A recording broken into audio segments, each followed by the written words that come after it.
कोई शक शक की बात मंडरा कतला मर्डर है। 100 कतला हाँ बिल्कुल। अस्सलाम वालेकुम दोस्तों टियों ॾींहं हिकु अफ़सोसनाक वाक़ियो थियो आहे। हिकु वकील हथां हिकु वकील न्याणी जो क़त्लु थियो आहे ऐं हिकु अहिड़े ड्रामाई अंदाज़ सां क़त्लु कयो वियो आहे। पहिरियां क़त्लु उन खां पोइ हिकु ड्रामो रचायो वियो कूड़ खे हक़ीक़त ठाहिण लाइ। एक्सीडेंट जो हिकिड़ो ड्रामो कयो वियो त भई असां आरटी ते मानी खाइण पिया वञूं ऐं छोकिरी हलंदी गाॾी तां मोटरसाइकिल तां किरी पई ऐं एक्सपायर थी वई। दोस्तो जेको बार जो सदर आहे अली रज़ा चन्ना साहब, उहो हॉस्पिटल पहुतो आहे उन टाइम ऐं हुन खां नुमाइंदे इंटरव्यू कयो आहे ऐं हू नुमाइंदे खे छा थो चए उहो तव्हां पहिरियां ॿुधो, उन खां पोइ ॻाल्हायूं था त जेको बार जो सदर अली रज़ा चन्ना साहब चए थो त SP साहब खे असां चयो आहे त फेयर इन्वेस्टिगेशन थियणु घुरिजे ऐं तव्हां हिन जी फेयर इन्वेस्टिगेशन कयो ताकी हुन न्याणी जे खे जेको सो इंसाफ़ मिली सघे।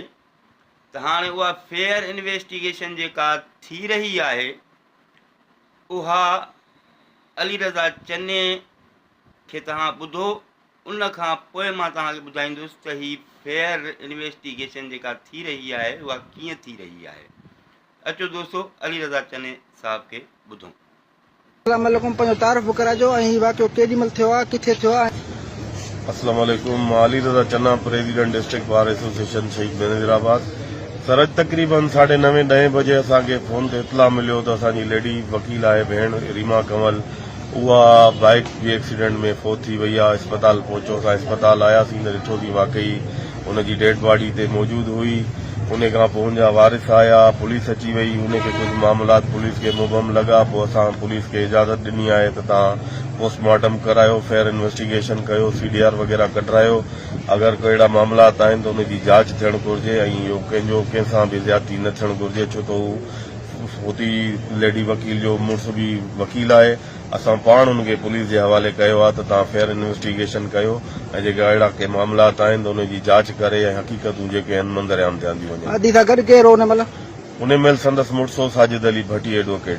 अच्छा, जी, नवाबशाह कोर्ट में। नवाबशाह कोर्ट में हिते वकीलनि ॿई ऐं बकौल उन साजिद भट्टी जे त ही RT रेस्टोरेंट ते मानी खाइण वञी रहिया हो त अली शाह बैंगलोर वटि छोकिरी जेका आहे उहा बाइक तां किरी पई आहे ऐं उनखे हेड इंजरी थी आहे ऐं फोत थी वई आहे। उन पंहिंजो हस्बैंड जो इहो आहे, हस्बैंड जो इहो हींअर किथे आहे पाण? उहो पुलिस जी तहवील में, असां पुलिस जे हवाले कयो आहे त भली हुनजी फेयर इन्वेस्टिगेशन थिए, CDR वग़ैरह निकिरे, जांच थिए त जी हक़ीक़त मालूम थी सघे त छा वाक़ियो आहे। पुलिस सां हिन जी पहिरीं मुंहमारी थियल ई मसला मसाइल हुया। इन जे ई ख़दशनि जे करे असां फेयर इन्वेस्टिगेशन जो मुतालबो बि कयो आहे ऐं असां पाण हुनजे हस्बैंड खे पुलिस जे हवाले कयो आहे सभिनी दोस्तनि गॾिजी त भली फेयर इन्वेस्टिगेशन थिए, जीअं हुननि जा तहफ़ुज़ात आहिनि उहे ख़तमु थियनि। दोस्तो तव्हां अली रज़ा चन्ने साहब खे ॿुधो ऐं हुननि सही सिधी हिकिड़ी ॻाल्हि कई त छोकिरे मूंखे कॉल कई, मूंखे चयो त जेको सो असां RT ते वञूं पिया ऐं असांजो एक्सीडेंट थी वियो ऐं वकील रीमा कंवल जेका आहे उहा एक्सपायर थी वई ऐं हाणे असां हॉस्पिटल बीठा आहियूं, बिराए महिरबानी जल्दी पहुच। त बार जो सदर ऐं 30-40 अंदाज़न एतिरा वकील हूंदा, उहे हॉस्पिटल पहुता आहिनि रीमा कंवल जी हमदर्दी लाइ न, हू पहुता आहिनि हिकु कातिल खे सपोर्ट करण लाइ। अली रज़ा चन्ना साहब इहा बि ॻाल्हि करे थो त जेको सो असां SP साहब खे चयो आहे त जेको सो फेयर इन्वेस्टिगेशन कयो तव्हां। हाणे फेयर इन्वेस्टिगेशन कहिड़ी आहे? उहा फेयर इन्वेस्टिगेशन इहा आहे त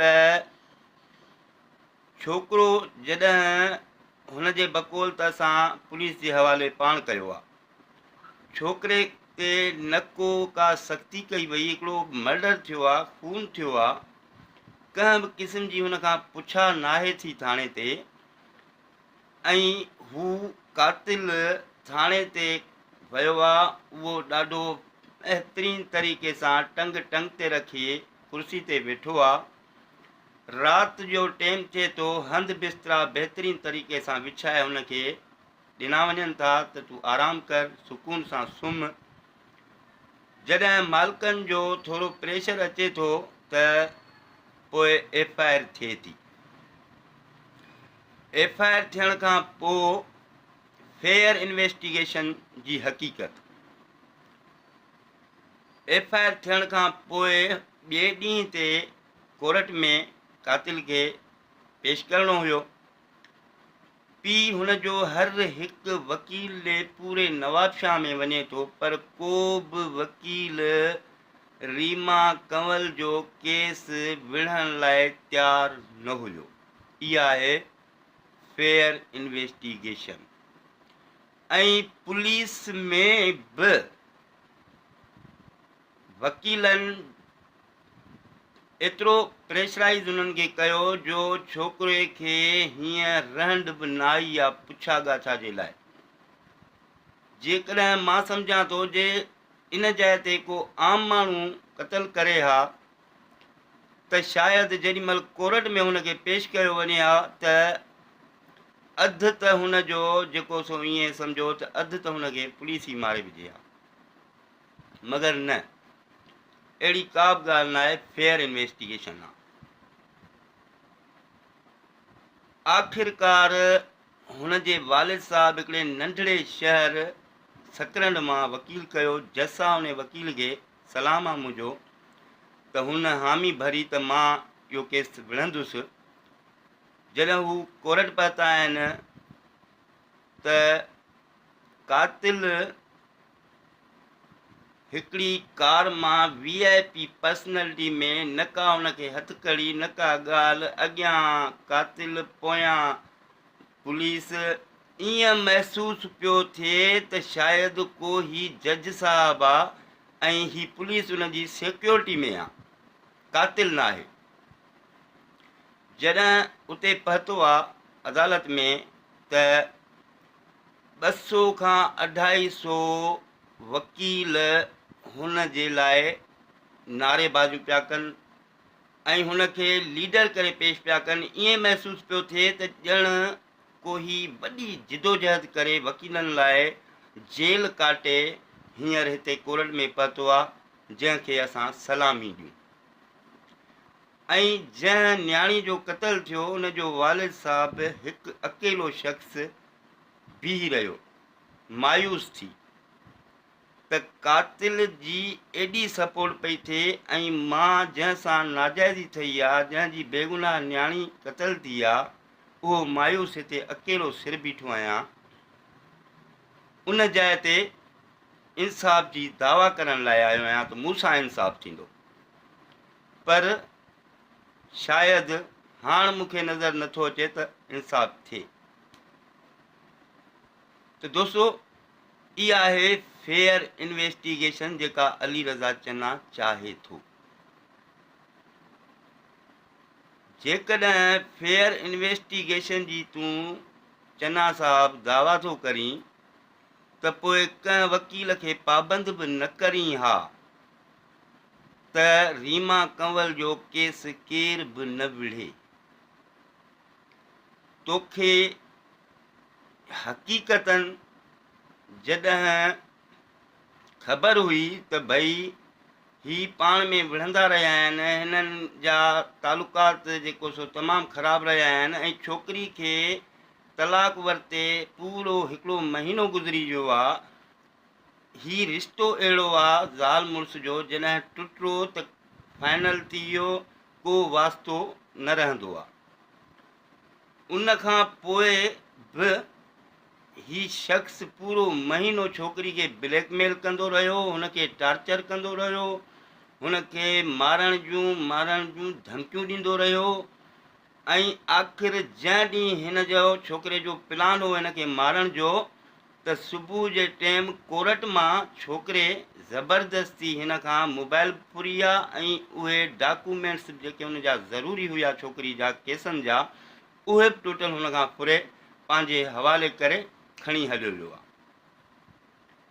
जॾहिं छोकिरी थाणे ते 4 बजे पहुती आहे ऐं NC कराई आहे सजाद भट्टी जे ख़िलाफ़, त सर मूंखे हू प्रेशराइज़ थो करे, पूरे महीने खां मूंखे परेशान पियो थो करे, ऐं अॼु त मूं वटि कोर्ट मां ज़बरदस्ती मूंखां कागज़ डॉक्यूमेंट्स मुंहिंजा फुरिया अथसि केसनि जा, ऐं मुंहिंजी मोबाइल फुरे वियो आहे। बराए महिरबानी मुंहिंजी मदद कई वञे, ऐं मूंखे हिन मां तमामु घणो ख़तरो आहे, ऐं हुनखे तव्हां घुरायो, मूंखे पंहिंजा डॉक्यूमेंट्स ऐं मोबाइल वठी ॾियो।